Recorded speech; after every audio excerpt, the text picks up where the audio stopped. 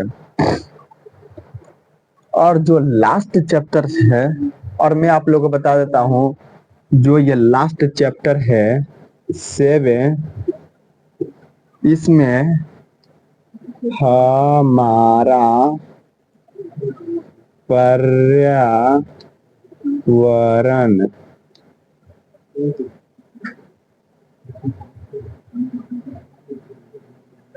इसमें जो है ये जो छठा चैप्टर है हमारा पर्यावरण,